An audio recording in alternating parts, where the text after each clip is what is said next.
Hello and welcome back to the Pretty Brown Rise channel for part 2 of the Taking Advantage of Tamika Scott, Feelings, Fights, and Finances video.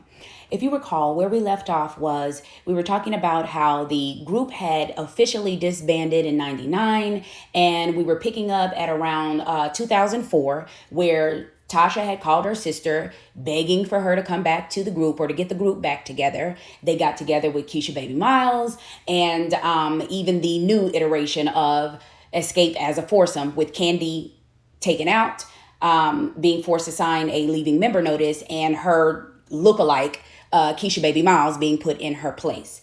But I had pointed out the fact that we never quite point out why it is that we keep having these failures as far as albums attached to the group.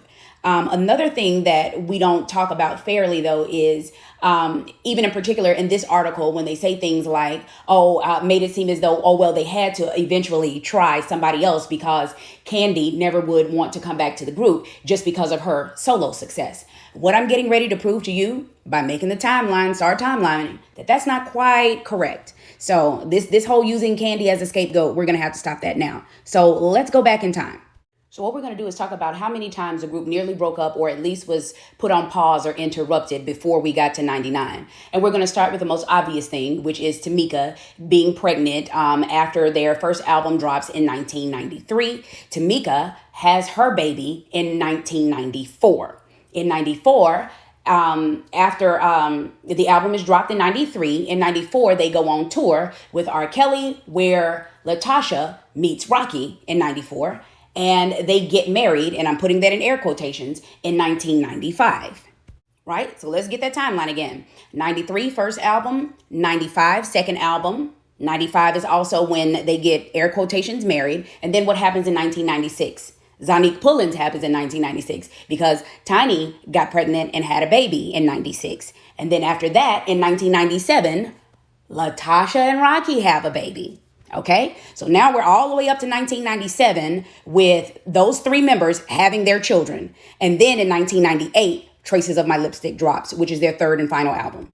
Now, I thought it was important to mention all this because I had found an old interview that Kandi did like 14 years ago, maybe, where she made this off-the-cuff type comment about, no, we never had it at any point in time in the 5 years that we were officially a group to where all four members were on the same page and able to tour and perform and everything all at the same time. And that's what sparked me to go back and look at the pregnancy timelines. And that's what she was talking about. That's correct. Remember when Tamika tried to dance all the way up and keep going during her pregnancy and do that video, she went into early labor with Ocean. I don't hear the rest of them talking about the fact that they did that. But let's talk about what else I don't hear being said right there. Remember, the article said that they started these iterations of trying to get the group back together between 2000 and 2004. But again, Kandi was the problem at that time, right? She was the one that didn't want to come back to the group because of her solo success. Not so fast. So let's talk about why they did so many stop and starts. It's because LaTocha Scott's a narcissist and she doesn't care what everybody else has going on in their life as long as she thinks she's still winning. See, because after her album didn't come out in 98 or 99, she was still writing. She wrote on The Best Man Holiday, and that came out in 99. She was writing with Trick Daddy, and his Thug Holiday album came out in 2002. But here's what was happening in the interim. After her and Rocky had looked Kandi and Tiny in their face and said nobody was ever going to let them executive produce and all of this, they gave one of their songs, No Scrubs, to TLC, which came out in 99 instead of their duo project, and ended up winning a Grammy. Let me give you another fun fact. Of the 4 songs in that category, 2 of them were sang by Whitney Houston, but more importantly, the other 2 were written by Kandi Burruss. She had a 50-50 chance of winning between No Scrubs and Bills, Bills, Bills. That girl is a winner. So after she won the Grammy, in 2000 is when her solo album came out. And then after her solo album came out, she had Riley in 2002. So Kandi Burruss was the only one out of the group that waited on putting your man and having a baby and all of this other stuff and all of your feelings to take care of business first. And that's why she continues to win to this day. So once again, we're talking about the abusive behavior that ended up costing Tamika so much in life, right? What was going on in 2004? Once again, LaTocha thought that her Solo Flight 404 album was going to come out with a major label, and it got shelved again. I think they ended up selling that thing out of their trunk. So she was losing once again. At this point in time, a smart person would say, hey, maybe I need a different manager, but she didn't. But let's move on. What else was going on in everybody else's life? Tiny had continued to write. She had a studio in the back of her 5-bedroom house with a double master, and her and Tip recorded his second album right there at her house. He ended up becoming a multimillionaire. So not only did she have a millionaire famous boyfriend, but also she had just had a baby in 2004, 2005. So let's talk about your favorite punching bag, your sister. Just like Tamika, she had left the guy, Mr. Baez, that she had the 2 children with that was going nowhere. She moved on like you should have. And she was doing plays with Tyler Perry and David and Tamela Mann, making about 10 racks a month easy. Plus, on top of that, she had met a handsome business-owning security guard whose company is registered in New York, by the way, at that time. And they had gotten together and they were getting ready to get married sometime here soon. So she was winning as well. Then you all roped in Keisha Baby Miles, who had just been working with Sierra, writing on Goodies with Jazzy Faye. And the thing had come out in 2004 and gone triple platinum out the gate. Sierra was able to do the numbers in one album that it took you all 3 albums to do. So LaTocha was officially the only person that was taking an L at that time, which is why she took the time to interrupt everybody's life, tug on her sister's heartstrings, because her sister is the one with the personality that could get everybody to fall back in line. And her sister lied, remember, as we discussed in part 1, left that Tyler Perry play to come and help her out and do a showcase or whatever because she was trying to put the group back together. Now, because she needed the money. Well, Candy was up. And plus, you all had been consistently mistreating her for by the past 8 years. And she didn't need you. And she had a toddler at the time. There was no sense in Candy coming back to your toxic situation because you were the failure that broke everything up. And now you are selfishly interrupting these other 3 women's lives so that you can come back now into a group setting that you were all too eager to leave before. But what did you bring back into the situation with you? Rocky, or Rock on the Block, as you all called him.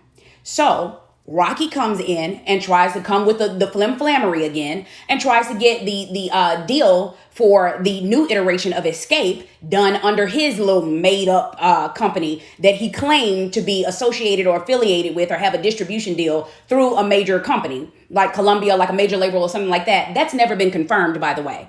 And so, learning from their past mistakes, Tamika and specifically Tiny, because now she's seeing the success with T.I., they're not falling for this banana in the tailpipe anymore. And then, just like you spearheaded the whole thing with giving Candy an ultimatum on, well, either you need to come back and do what I say when I say now that it's convenient for me, or you need to sign your rights away to the group. You tried to do the same thing to them. And you said, well, either you all do this with Rocky being over the whole thing and signing it on to his label, or we're not doing it at all, and you all can take it or leave it. And so, the 2 Tamikas, plus Keisha Baby, decided to leave it. So once again, by sticking by your husband, who has a proven track record of 0 success for you right now, you have bullied people and overplayed your hand and ended up right back in the failure position that you were in before. You still did not learn. So let's talk about all of the people that Rocky just inconvenienced with his foolishness and all the people that they hurt, starting with Keisha Baby Miles that you all roped into this and strung her along for the next, 4 or 5 years after that, all the way up through 2009. She was doing these little Mickey Mouse bargain basement shows with you all whenever you pulled her chain to come and jump back in the fold.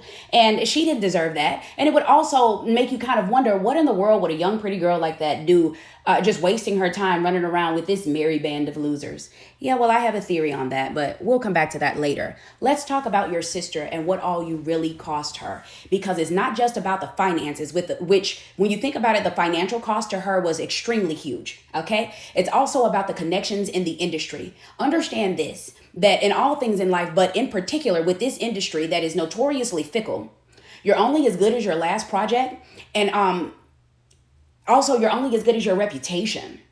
So her reputation is somebody who blows it. You're given a major opportunity and you blow it. She said that it took David and Tamela Mann years to forgive her. And I really, really want for us to sit in this for a moment and think about this. Not only have David and Tamela Mann gone on to do movies and plays galore, they wrote books, they continue to do music.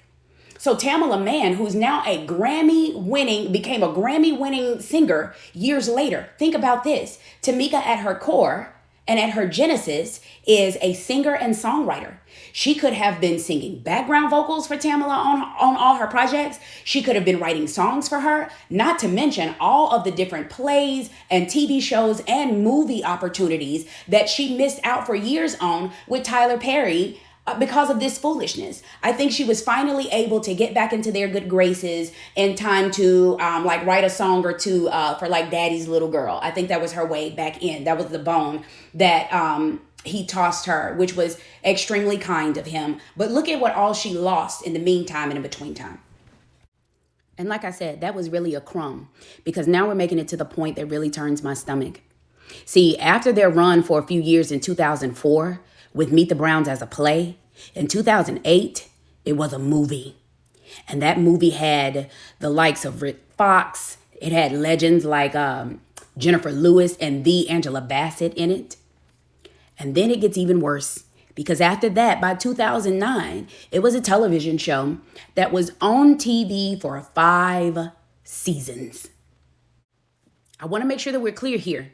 She walked away in 2004 to do little backwoods, hole-in-the-wall gigs with her sister. Walked away from Tyler Perry money to do hole-in-the-wall gigs with her sister. The same sister that when she thought she was up and that she could do better, she did not. She walked away from you all and did not even look back. You walked away from that play when you could have ended up being in a movie, learning from the greats, and then that steady good money of a series regular for 5 seasons on a TV show. And instead, you ended up going right back to where you started from and doing Chitlin Circuit type plays, straight to DVD plays.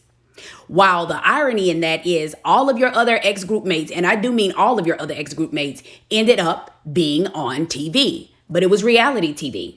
You had T.I., who had just gone to jail, so Tiny got together with Toya, and they did a show together. They even had Keisha Baby Miles on there because both of their daughters were in, the whole OMG Girls group at the time, and Keisha Baby was working with them on that.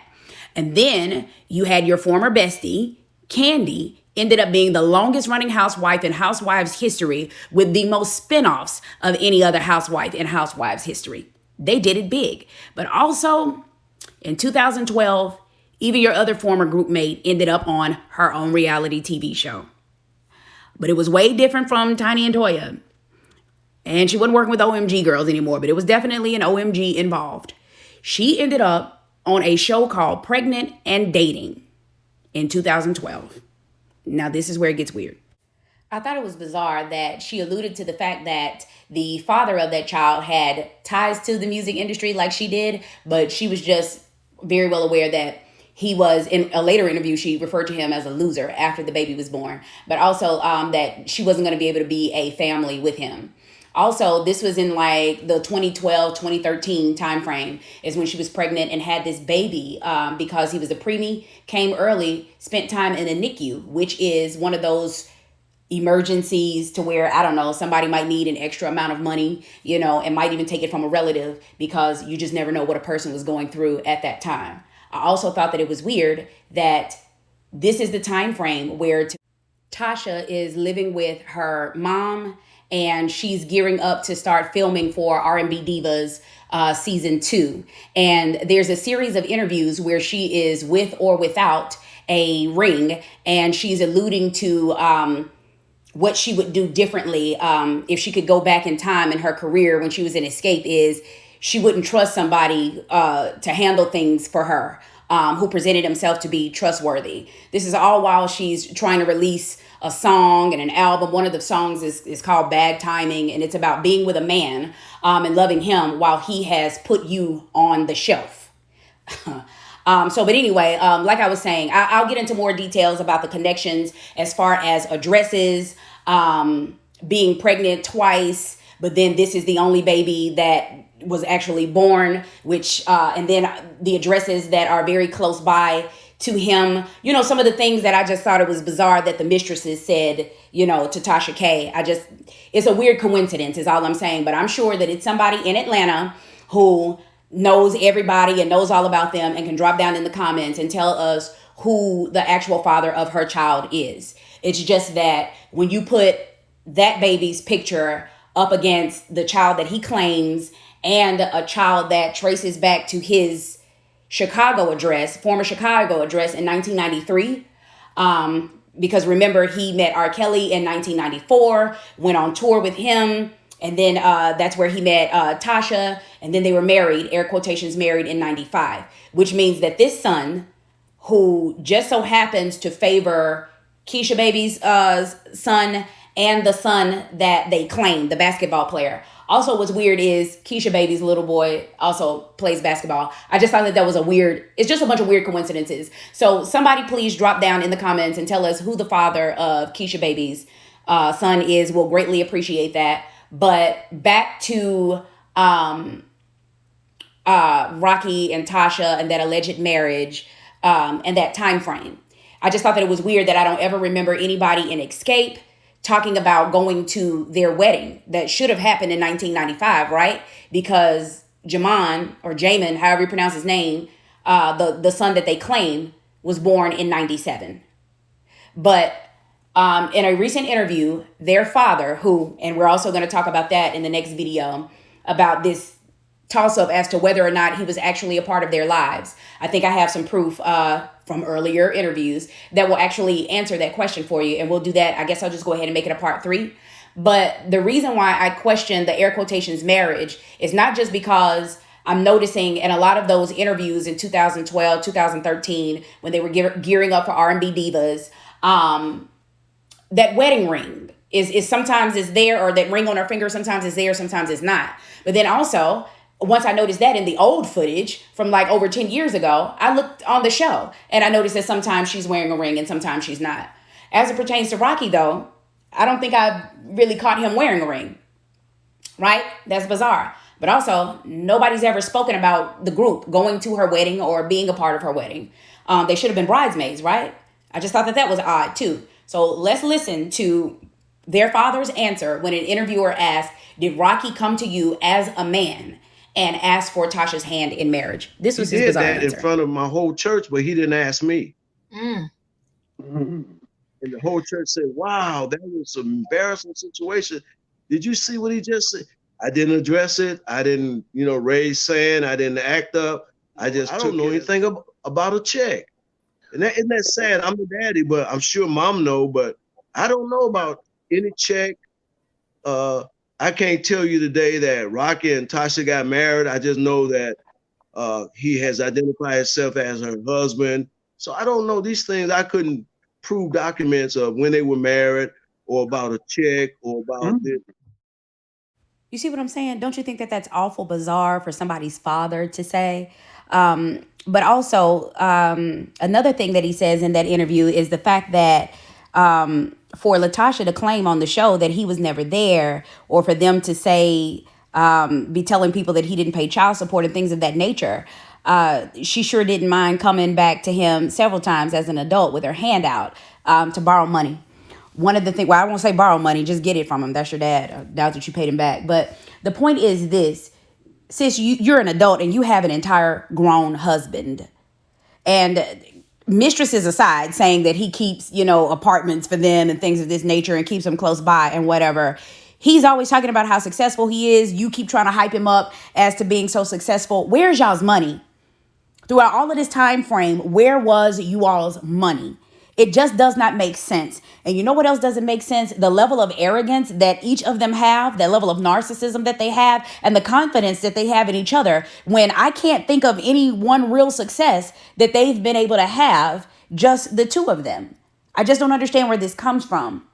But again, more importantly, this started out being about Tamika and how she's taken advantage of. And I actually, you know what? I am going to go ahead and just drop one more little nugget on the end of this video and I'm done.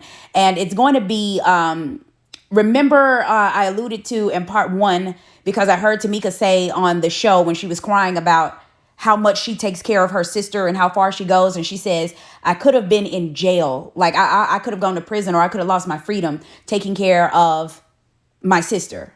Let me just play one last interesting clip. She's 2 years older than me, but I'm the fighter. Like, I'm the protector. And she would let people talk about her. But one time, this guy at school, he just kept messing with her. He just calling her names on the bus. And she kept looking out the window.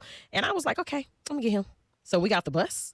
I found the biggest boulder I could find, the biggest rock. And I snuck punched him with the rock upside his head. When he fell down, I just started whamming, whamming, whamming. And at that time, my dad, he's a police officer. So he was driving by. He always come when we get off the bus. And he saw me beating this boy up like crazy. He comes and he grabbed me and he put me over his shoulder and he started whamming, whamming. I just started tearing my butt up until we got home. It was crazy. So I got in trouble a lot for taking up for my sister. Got you. Wow, I just realized she's actually told this story more than once in more than one interview, because that wasn't even the clip that I was looking for. But I think this is the one where the father just so happened to be listening to that radio interview and actually got in the comment section and made some replies to the people who were commenting on the topic. So I'll just add that onto, I'll probably pick up part 3 there. But this is what I want to say about that, and I'll be done for this part. For Tamika to behave like that, and for the father to instantly discipline her, it shows that he didn't condone that type of behavior.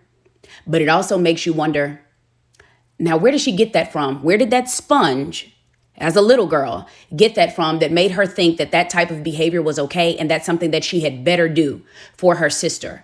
I want you to take that question with you and then go back and watch episodes 1 and 2 of this show. Yeah. See you in part 3.